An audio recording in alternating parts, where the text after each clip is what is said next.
Meanwhile, the Michigan Department of Health and Human Services is sending out a warning about a dangerous drug that's made its way back to Michigan. We're talking about the drug Carfentanil, originally developed for veterinary use with large animals. The opioid is about 10,000 morphine and 10,000 times more powerful than morphine and 100 times more potent than fentanyl. And between January and June, 11 deaths involving Carfentanil were confirmed.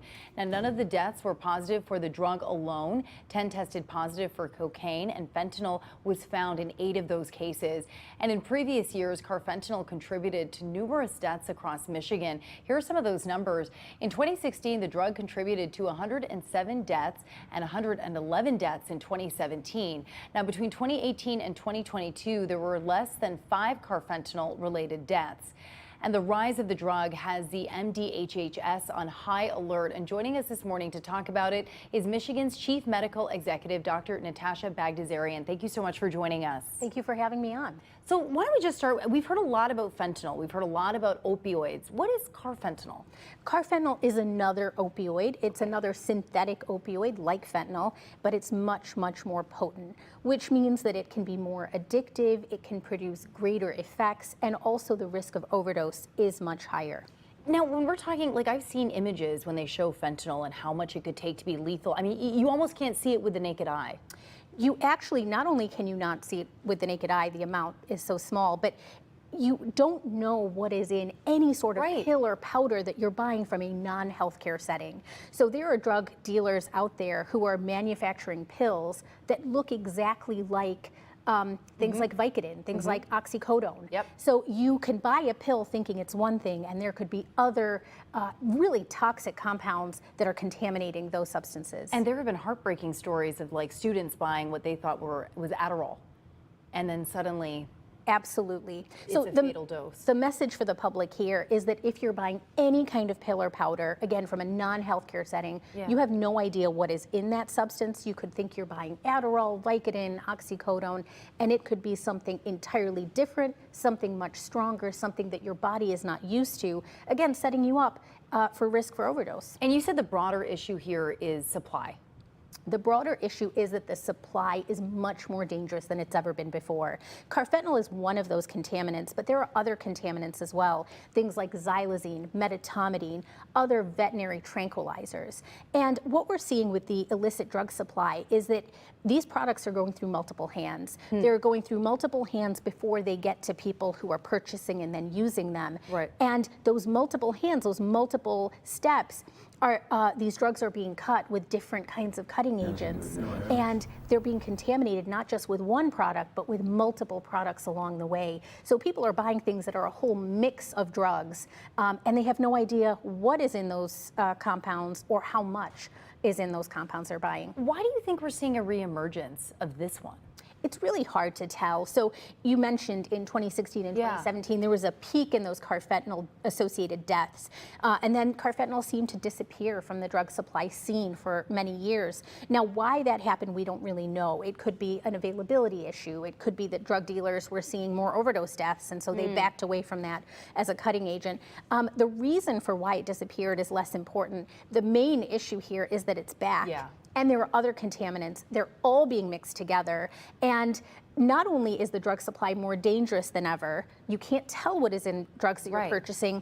And I want people to know that there are tools that they can use to save lives and reverse drug overdoses. So the one that we've heard a lot of is Narcan, but the other one is naloxone? So naloxone is the generic term. It's the same thing as Narcan. This is the kits that we give away all over the state for free. Can we see it? Yes. So not only can you get a kit like this at a harm reduction agency pretty much anywhere around the state, but we also have a portal where you can request for kits like this to be mailed to your home. And inside are 2 nasal sprays. So a lot of people assume that a medication like this is an injectable medication. It's not. It's super easy to use. It's just a nasal spray. And this is a medication that not only is life-saving, so what it does is it actually binds to the same receptors that Carfentanil or fentanyl will bind to. The opioids, fentanyl and carfentanil, they actually cause what's called respiratory depression. Okay. They stop people from breathing.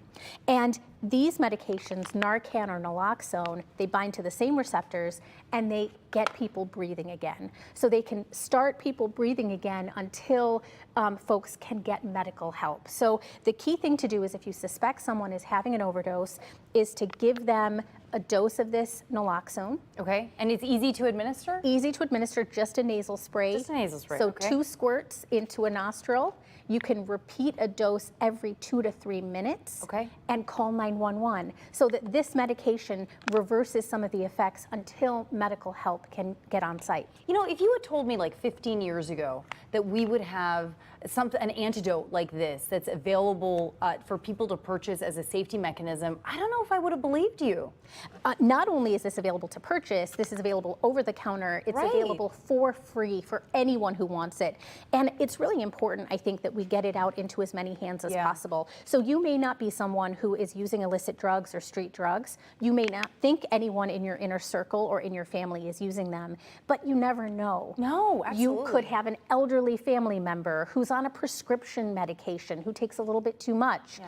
You could have teenagers in your home who have purchased pills from a friend Right. and being told that it's one thing when actually it's something else. So having this on hand can save someone's life. And I think that's a good reminder too. I mean, substance abuse disorder, there's a spectrum. I think we have an idea of what somebody suffering from drug addiction looks like, but it could be anyone. It could be anyone. And in fact, we're seeing a lot of emergency department visits for teenagers. Really? We're also seeing a spike of overdose deaths in elderly men, elderly Black men in particular, over the age of 60. So we're seeing a whole spectrum of drug overdoses and the impacts of things like opioids. And I just want to make sure that people know there are tools that they can Yeah. receive for free. You know, this was important enough that you put out a press release for it, kind of drawing people's attention to it. What was your first thought when you saw some of these numbers and that starting to go back upward? Well, you know, we've been really successful in the state of Michigan. We have reduced our overdose deaths tremendously. We're actually in the top 5 Really? best performing states in the entire country for that reduction. We've reduced our overdose deaths between 2023 to 2024 by 36%. Because of Narcan? That's one Or of the naloxone? reasons. That's one of the reasons. So we've put out 1.3 million naloxone kits in the last few years. We have tens of thousands of reported uses of these kits. Yeah. And even if you're not using a kit, having it on hand, it's sort of like having a fire extinguisher on Sure. hand. Yeah. You hope that there's never a fire, but if there is one, if there's an emergency, you know that you've got this life-saving tool in your back pocket. That's it. I had not heard those numbers about where Michigan falls.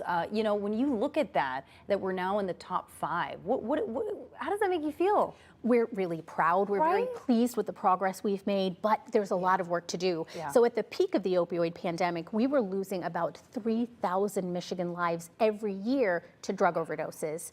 That number's come down to 2,000. So huge yeah. improvement there. A third, But those 2,000 people, those are people's loved ones. Those are family members, friends, parents, community members, neighbors. So we've got to remember that there's a lot of work still to be done. And there are some challenges right now. Public health is facing cuts at the federal level. We're facing a lot of challenges in terms of staffing, in terms of funding. And so we need to make sure that we continue to advise the public and give them tools like naloxone so that we can continue this forward movement. You know, it's not every day that we get to talk to the state's top doctor. What would your final message be for folks who are watching this? You know, I think it's important for folks to know, for this issue in particular, that the drug supply is more deadly than ever. People can overdose after a single use of a drug because of all of these contaminants. Which contaminants are in the drugs are less important, but I just want folks to know that there are tools out there, tools like naloxone. I encourage everyone to take a look at our website, take a look at our portal, and keep this medication on hand. Since I've been involved in this work, I actually keep one of these kits in my car glove compartment, Really? just in case I run into someone who might need it. And it's okay with all the fluctuating temperatures and stuff? It'll It's be good to actually go? a medication that does pretty well at high and even low temperatures. So keeping it on hand is a really good first step. So you really have no excuse. All right, I'll keep this one close by. Thank you, Dr. Bagdasarian. Appreciate you coming in and talking with us today. Thank you for having me on.